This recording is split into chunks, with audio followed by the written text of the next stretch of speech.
Assalamu alaikum, brother. As a Muslim, personally, I want to ask you this question.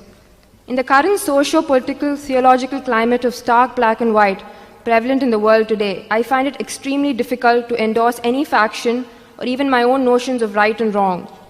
Ruling out the validity of the prejudice, it is an accepted norm today that it is the followers of the faith who reflect the faith itself. Assuming such an argument, how can I make a stand? How can I preserve the solidarity of my faith when there is a basic conflict of opinion between me and my Islamic peers? As an individual, would you personally endorse the stand of a Saddam Hussein, the passion of a Mujahideen fighter, or the death of a Palestinian suicide bomber?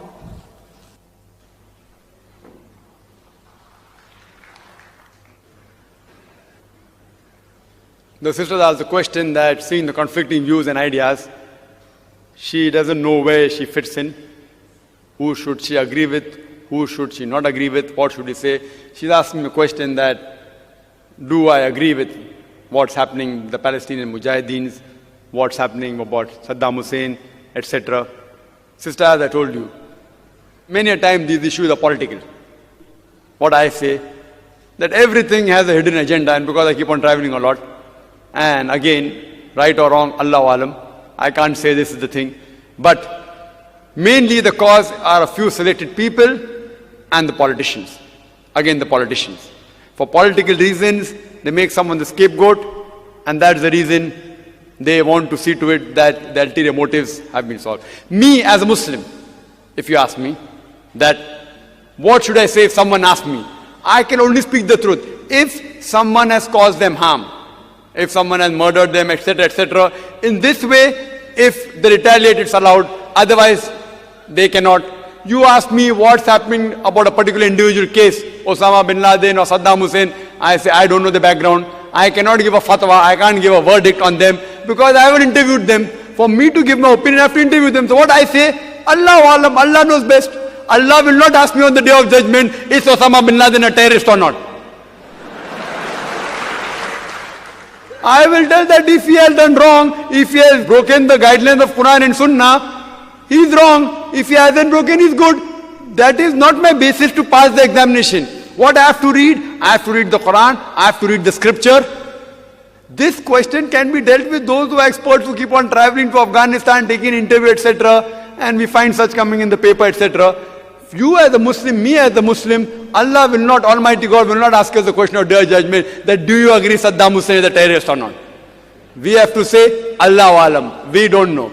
Neither do we support them, neither do we condemn them. If there's solid proof of a particular person, of a particular Muslim who has done an act which is proven to be against the Quran, then we have to condemn him. But if there's no proof, which is substantial proof, we have to remain neutral. That's what Quran says. And your faith hasn't to shake, sister. Your faith should be based on the truth which is mentioned in the scripture. The best way to see to it that the faith is reinforced is to read the Quran. You will not find any defect in the Quran. You will not find any contradiction in the Quran. If a person doesn't understand Arabic as a language, you have to read the translation of this book. This is the translation by Abdullah Yusuf Ali, and the translation is available outside in the foyer. That sister, if you read how to lead a life based on the Quran, inshallah faith will become strong. And believe me, you will not feel shy at all to practice any of the fundamentals of Islam if you know the reason and logic why these fundamentals have been prescribed. If you know that, believe me, I keep on traveling in different parts of the world.